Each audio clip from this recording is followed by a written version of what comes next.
আসসালামু আলাইকুম। পাকিস্তানের উপপ্রধানমন্ত্রী ও পররাষ্ট্রমন্ত্রী মিস্টার ইসহাক দার উনি বাংলাদেশ সফর করছেন। বেশ অনেক দিন পরে পাকিস্তানের পররাষ্ট্রমন্ত্রী পর্যায়ে কোনো একজন ব্যক্তি বাংলাদেশ সফরে এলেন। এটাকে অনেকে অনেকভাবে ব্যাখ্যা করছেন। পাকিস্তানের সঙ্গে আমাদের সম্পর্ক ভালো হচ্ছে, আমাদের সঙ্গে তাদের ব্যবসা বাণিজ্য ভালো হতে পারে, এই সমস্ত নিয়ে আলোচনা করছেন। এবং আমাদের নির্বাচন নিয়েও নাকি ওনাদের কিছু পর্যবেক্ষণ বলছেন। আমরা বুঝতে পারি না যে পাকিস্তান আমাদেরকে কী গণতন্ত্র শেখাবে।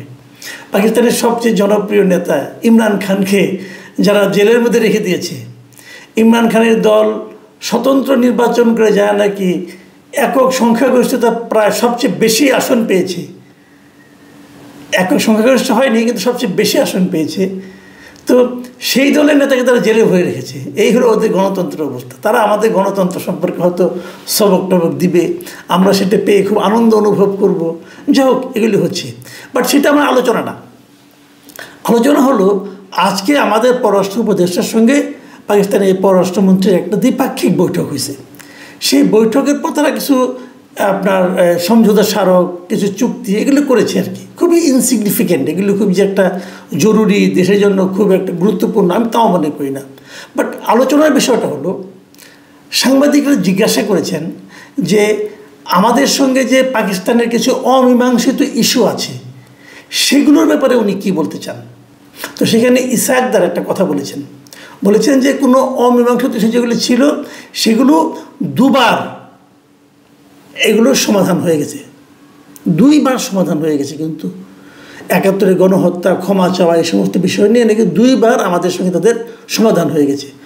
কবে কবে সমাধান হলো উনি বলেছেন যে ৭৪ সালে যখন জুলফিকার ভুট্টো প্রথমে দেশে আসেন, তখন আমাদের এখানে ক্ষমতায় ছিলেন শেখ মুজিবুর রহমান, বঙ্গবন্ধু শেখ মুজিবুর রহমান। ওনার সঙ্গে নাকি একবার তারা ক্ষমা টমা চেয়েছে, একবার সমাধান হয়েছে। আরেকবার সমাধান হয়েছে ২০০০ সালের শুরুতে। সেই সময়ে পারভেজ মোশাররফ এখানে এসেছিলেন এবং তিনি সেখানে এসে ২০০০ সালে এসে উনি নাকি খোলা মনে এই বিষয়টা সমাধান করে গেছেন। কী সমাধান করেছেন আমরা কিন্তু এখন ব্যাপারটা বুঝতে পারছি না, কী প্রবলেমগুলো কী।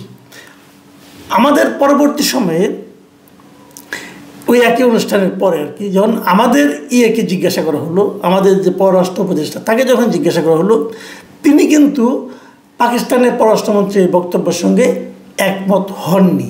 এবং তিনি বলেছেন যে দুই দেশের অমীমাংসিত ইস্যু নিয়ে আগামী দিনে উভয় পক্ষই আলোচনা চালিয়ে যাবে। মানে কোনো সমাধান হয়েছে এটা উনি বলেননি, বরং উনি বলেছেন যে তিনটা বিষয় নিয়ে আমাদের মধ্যে অমীমাংসিত রয়ে গেছে, যে তিনটা বিষয়, সেগুলো নিয়ে আমরা উভয় পক্ষে বলেছি এগুলো আমাদের সমাধান করতে হবে। দেখুন, একটাই মিটিং, এক জায়গায় আলোচনা, এবং সেই আলোচনার পর ওদের পররাষ্ট্রমন্ত্রী বলল সমাধান হয়ে গেছে আগেই।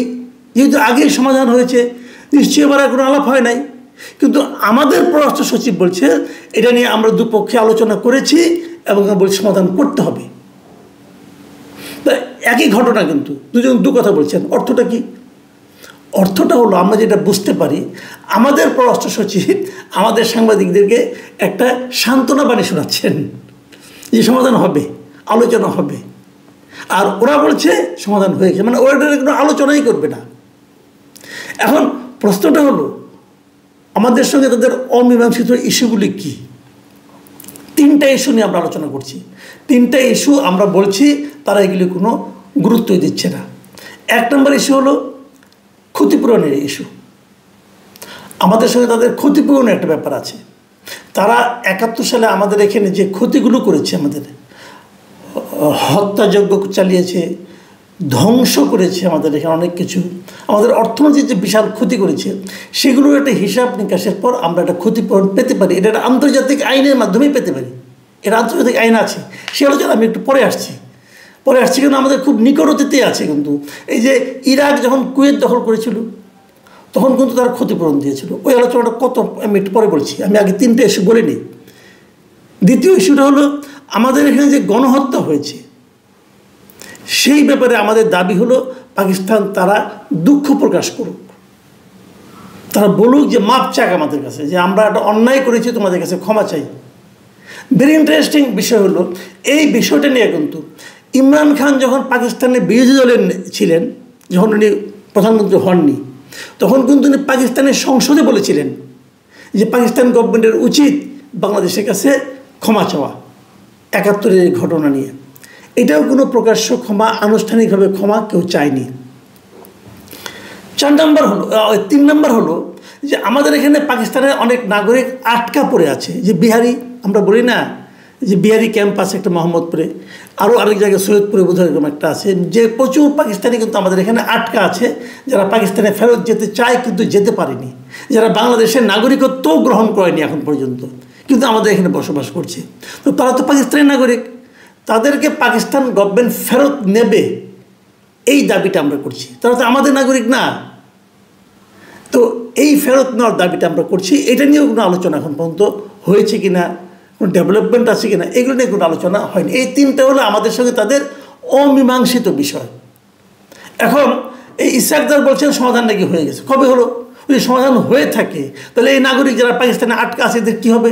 এদেরকে নিচ্ছেন না কেন আপনি? আচ্ছা, আমি এখন বরং ওই প্রথম পয়েন্টটায় আসি, যে ক্ষতিপূরণের ইস্যুটা। ক্ষতিপূরণ কি দেয় কোনো দেশ? হ্যাঁ, দেয়। আপনাদের আমি একটা ছোট্ট উদাহরণ দিয়ে বলি, তাহলে বুঝবেন। 1990-91 সালে ইরাক কুয়েতে একটা যুদ্ধ হয়েছিল। সেই যুদ্ধে ইরাক কিন্তু কুয়েতকে দখল করে ফেলেছিল অনেকটা জায়গায়, এবং তারপর কিন্তু সেই যুদ্ধ তাদেরকে সরে যেতে হয়েছিল। ওটা নিয়ে পরে মধ্যপ্রাচ্যে বিশাল একটা যুদ্ধ কিন্তু হয়েছিল। সেই যুদ্ধে কুয়েতের অনেক ক্ষতি হয়েছিল। কুয়েতকে ক্ষতিপূরণ ইরাককে দিতে হয়েছিল। কত ক্ষতিপূরণ দিতে হয়েছিল? $52.4 বিলিয়ন। $52.4 বিলিয়ন ক্ষতিপূরণ ইরাককে দিতে হয়েছিল কুয়েতকে, এবং সেটা তারা তাদের তেল বিক্রি করে ধাপে ধাপে দিয়েছে। ইরাক কিন্তু এর মধ্যে যুদ্ধ বিধ্বস্ত দেশ হয়ে গিয়েছিল, আগের অবস্থা ইরাকের ছিল না, কিন্তু তারপরেও তাদের সেই ক্ষতিপূরণ দিতে তারা বাধ্য হয়েছিল, এবং 2022 সালের ফেব্রুয়ারিতে এসে তাদের সেই ক্ষতিপূরণ দেওয়াটা সমাপ্ত হয়েছিল, এবং সেই ক্ষতিপূরণ তাদেরকে দিতে হয়েছিল জাতিসংঘের মাধ্যমে। সেই 80 সালে যুদ্ধ হয়েছে, কিন্তু 90 সালে যুদ্ধ হয়েছে। 90 থেকে শুরু করে ধাপে ধাপে দিতে দিতে 2022 সালে এসে তারা সেই ক্ষতিপূরণটা সমাপ্ত করতে পেরেছে। মানে 32 বছর লেগেছে ক্ষতিপূরণটা দেওয়া। আর বাংলাদেশের সঙ্গে ক্ষতি কত হয়েছিল আমরা যদি ওই সময়টা হিসাব করি, ইরানের ক্ষতি হিসাবে জাতিসংঘ করেছিল, তো আমরা জাতিসংঘকে আহ্বান করলেই পারি, তারা দেখুক কত ক্ষতি হয়েছিল। কিন্তু আমাদের একটা হিসাব আছে। বঙ্গবন্ধু যখন দায়িত্বে ছিলেন স্বাধীনতার পর, তখন উনি একটা ক্ষতির হিসাব করেছিলেন। উনি মানে কি, উনি আমাদের যারা এক্সপার্ট ছিল তাদেরকে দিয়ে একটা ক্ষতির হিসাব উনি করিয়েছিলেন।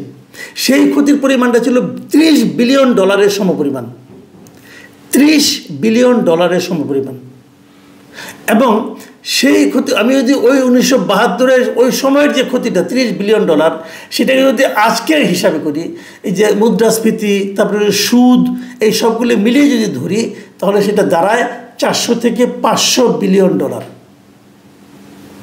তাহলে আমরা মিনিমাম $400 বিলিয়ন পাকিস্তানের কাছে ক্ষতিপূরণ হিসাবে দাবি করতে পারি।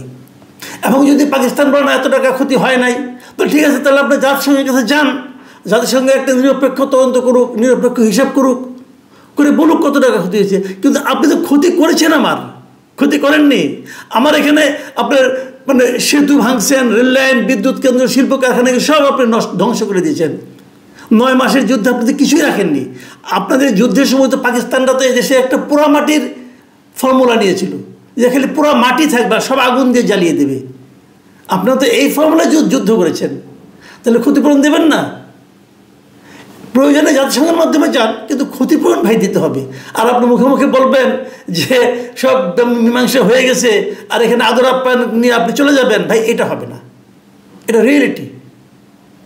এখন যদি ওই যে আবার এখন আমাদের দেশে নতুন নতুন কিছু বুদ্ধিজীবী গজিয়েছে, বিদেশ থেকে বসে বসে ইউটিউবে থিওরি দেয়, বলে যে না এখানে কোনো ক্ষতিই হয় নাই, লোক শরণার্থী হিসেবে ইন্ডিয়াতেও যায় নাই, মাত্র 2000 লোক মারা গেছে। যদি ওইটা ধরেন তাহলে ক্ষতিপূরণ কমে যাবে, কিন্তু ওটা ধরা বড় কঠিন হবে।